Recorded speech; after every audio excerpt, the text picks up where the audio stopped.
Assalamualaikum warahmatullahi wabarakatuh. Saya Eka Maria Wicaksana dengan NIM 2017 0610023. Di sini saya akan mempresentasikan makalah saya dengan judul Penegakan Hukum Lingkungan dan Pengaruhnya Terhadap Perkembangan Ekonomi di Indonesia. Hukum lingkungan adalah peraturan atau norma yang bertujuan untuk mengatur tingkah laku masyarakat agar masyarakat tersebut tidak sembarangan dalam memanfaatkan atau menggunakan alam.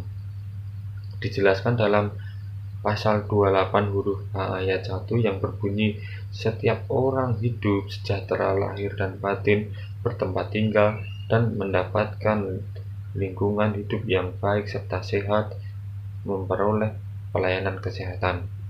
Dan dalam pasal 33 ayat 3 berbunyi, bumi dan air dan kekayaan yang terkandung di dalamnya dikuasai oleh negara dan dipergunakan untuk kemakmuran rakyat. Dari pasal di atas dijelaskan bermaksud yaitu bahwa orang yang lahir dari rahim seorang ibu berhak mendapatkan kehidupan yang sejahtera yang bersifat lahir maupun batin, serta mendapatkan tempat tinggal yang sehat, nyaman. Dalam pasal 33 ayat 3 yang dimaksud yaitu bahwa masyarakat berhak menikmati isi bumi dan kekayaan alam. Undang-undang yang terkandung dengan lingkungan hidup sebagai berikut. Yang pertama yaitu UU Nomor 32 Tahun 2009 tentang perlindungan dan pengelolaan lingkungan hidup. Yang kedua yaitu UU Nomor 5 Tahun 1990 tentang konservasi sumber daya alam hayati dan ekosistemnya. Yang ketiga yaitu UU Nomor 41 Tahun 99 tentang kehutanan.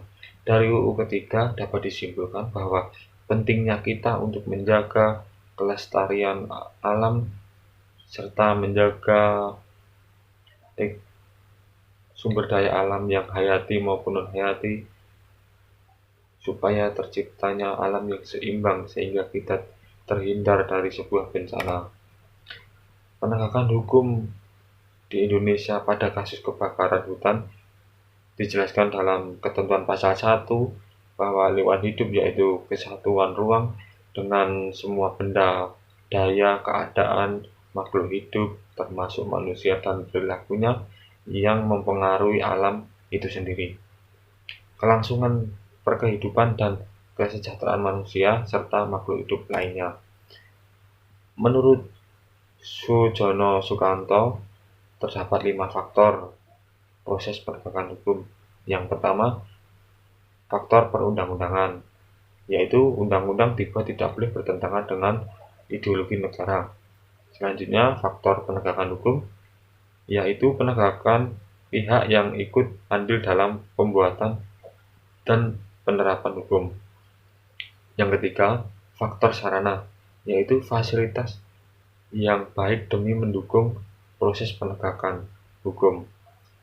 Keempat, faktor masyarakat, yaitu lingkungan sosial di mana hukum tersebut dibuat, diterapkan berdampingan dengan kesadaran atau kepatuhan hukum lingkungan di sekitar masyarakat. Yang kelima, faktor kebudayaan, yaitu hasil karya cipta dan rasa yang didasarkan pada karsa manusia pada pergaulan hidup. Menurut Sucipto Raharja terdapat 3 unsur proses penegakan hukum. Yang pertama, pembuatan undang-undang meliputi lembaga legislasi. Yang kedua, penegakan hukum meliputi polisi, jaksa, dan hakim. Yang ketiga, lingkungan meliputi kepribadian warga itu sendiri serta sosial. Menurut Gatot terdapat 3 unsur proses penegakan hukum. Yang pertama, keadilan, yaitu dalam proses penegakan hukum maka keadilan harus diperhatikan. Yang kedua, kepastian hukum, menghendaki bagaimana hukum tersebut dilaksanakan, tidak peduli bagaimana pahitnya. Yang ketiga, kemanfaatan, yaitu pelaksanaan dalam penegakan hukum harus memiliki manfaat bagi masyarakat. Berdasarkan Undang-Undang Nomor 32 Tahun 2009 tentang lingkungan hidup mengatur kepada pihak yang terbukti melakukan kesalahan harus disanksi dan harus diklasifikasikan.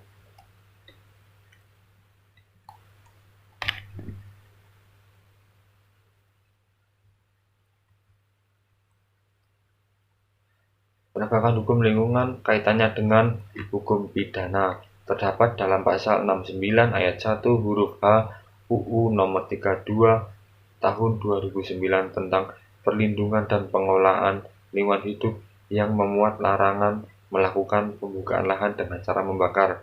Terdapat juga dalam pasal 108 menjelaskan tentang sanksi pidana, di mana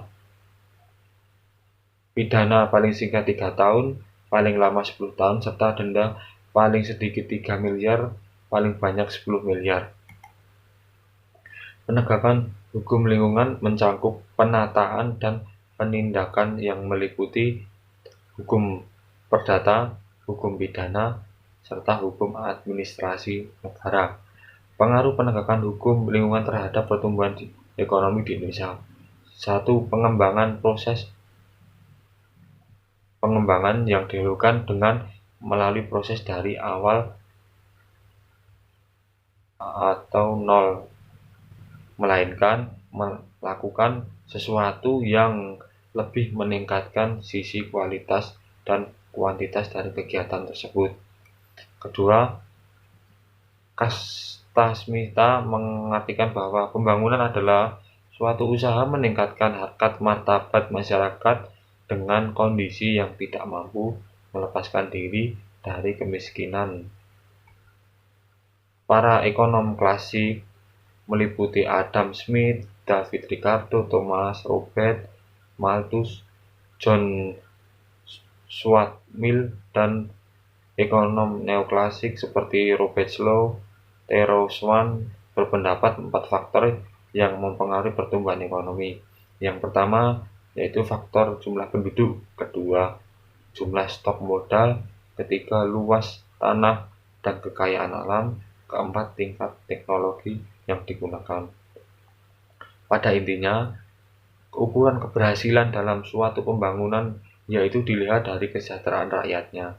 Pembangunan ekonomi disebabkan oleh sebuah perubahan dalam industri dan perdagangan serta perekonomian dikatakan berkembang jika kegiatan ekonomi lebih tinggi dari apa yang dicapai sebelumnya.